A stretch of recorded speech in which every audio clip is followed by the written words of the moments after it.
Jumpa lagi dengan Bung Yes, masih di Rise Soccer TV. Kali ini kita bicara tentang masih tim nasional kita untuk menembus Piala Dunia 2026.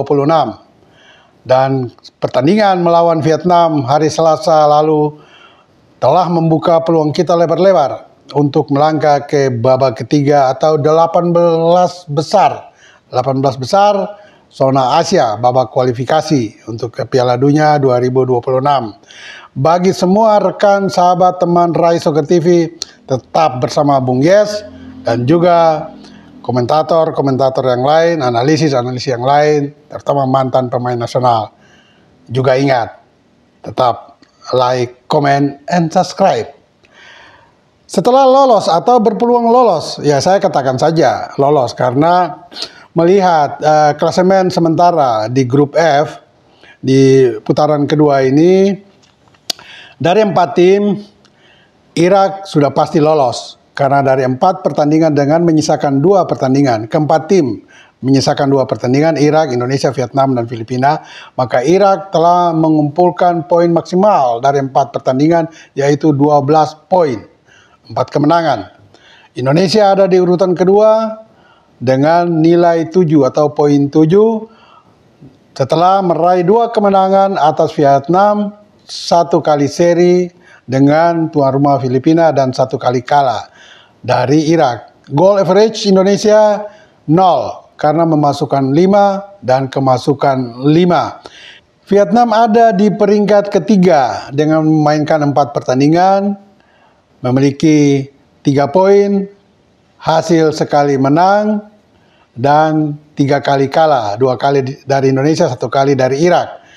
Berbicara tentang hitung-hitungan antara Indonesia dan Vietnam untuk mendampingi Irak lolos ke babak ketiga atau 18 besar, maka sepertinya Indonesia yang akan lolos dan Vietnam sudah terkubur peluangnya. Walaupun masih ada tapi sangat tipis.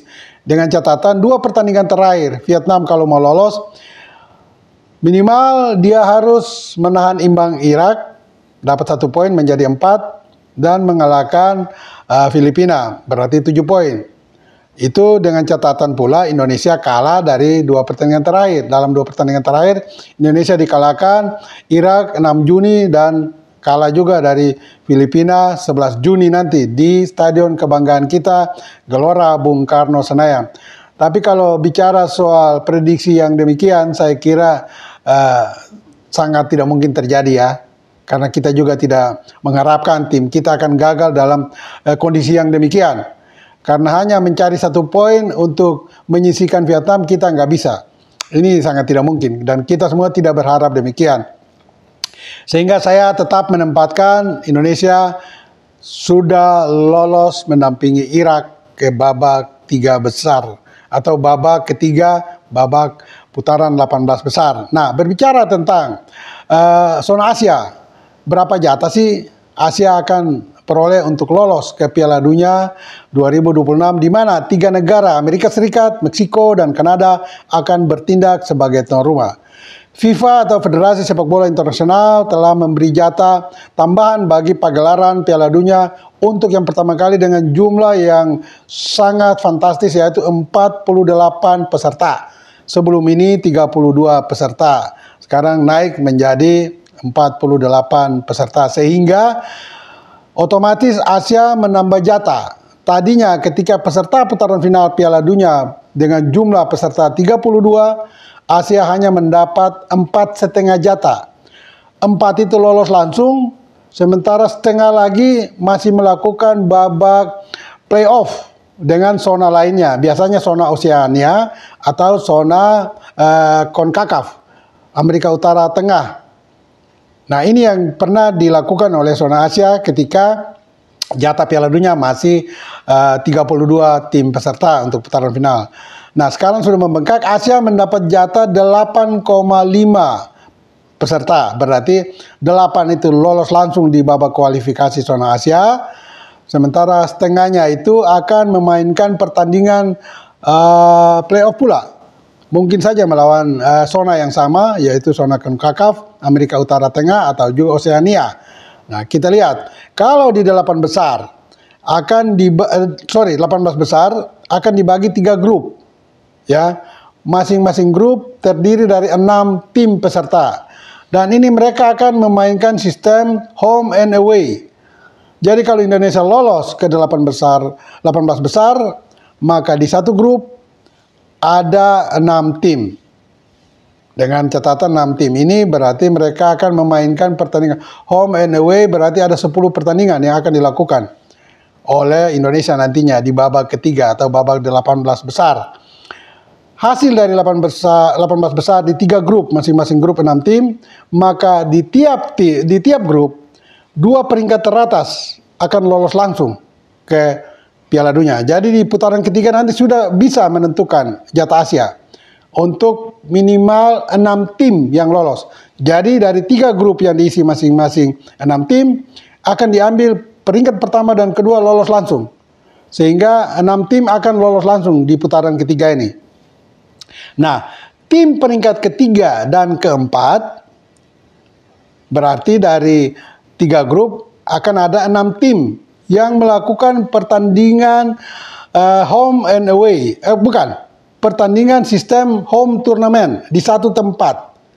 Di satu tempat sesuai dengan grup mereka, dan dibagi 6 tim ini dibagi dalam 2 grup. Ya. Masing-masing diisi oleh 3 tim. Ya, sekali lagi, 6 tim di peringkat ketiga dan keempat dari 18 besar akan dibagi dalam 2 grup dengan masing-masing grup diisi oleh 3 tim. Nah, juara dari 2 grup itu otomatis lolos mendampingi 6 tim yang tadinya sudah lolos di babak ketiga. Jadi babak keempat ini hanya ada 2 grup dengan 6 tim terbagi dalam masing-masing grup diisi oleh 3 tim. Jadi juara dari 2 grup ini lolos langsung, sehingga nanti jatah Asia telah mendapat 8. Nah, setengahnya dari mana? Nah, setengahnya dari runner up 2 grup terakhir. Ya, 2 grup yang membentuk yang terdiri dari 6 tim itu, mereka ini akan memainkan babak kualifikasi. Ya, bertarung berdua, pemenangnya akan lolos untuk bertarung dengan wakil dari mungkin zona Oseania atau dari wakil CONCACAF Amerika Utara Tengah. Disitulah setengahnya itu akan menentukan apakah Asia mendapat jatah menjadi 9 karena menang, tapi kalau tidak ya tetap akan menjadi 8. Jadi setengahnya itu adalah mengikuti babak playoff dengan wakil dari zona yang ditentukan FIFA nantinya, entah itu siapa. Jadi itulah kira-kira formasi yang akan membawa dan mengantar tim kita bisa lolos nanti atau tidak sampai ke Piala Dunia Amerika, Meksiko, dan Kanada di tahun 2026 nantinya. Nah, berbicara tentang persiapan tim kita, ini berarti secara non-tenis, PSSI dan pelatih Sintayong harus mulai berpikir panjang. Karena dengan lolos ke putaran ketiga atau babak 18 besar zona Asia, ini kita sudah bisa menentukan langkah kita nantinya untuk lolos atau tidak di putaran ketiga nanti. Ya, jadi persiapan ini mungkin harus lebih serius dilakukan oleh federasi dan juga oleh pelatih Sintayong. Nah, persiapan-persiapan apa aja yang harus dilakukan?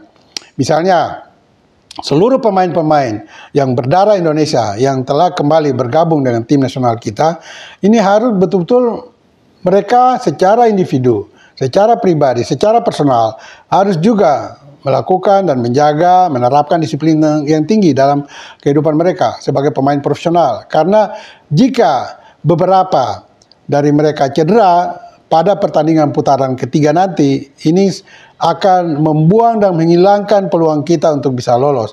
Padahal untuk menerobos sampai di putaran final penentuan jatah lolos ke Piala Dunia ini tidak mudah. Tidak mudah, sehingga itu secara non-tenisnya dan secara teknisnya nanti. Nah, federasi juga harus melakukan apa? Federasi harus melakukan langkah-langkah preventif, terutama kepada Sintayong untuk menjaga betul dia tetap konsentrasi dan mendukung penuh Sintayong nantinya dalam memimpin tim kita masuk ke putaran 3 nantinya.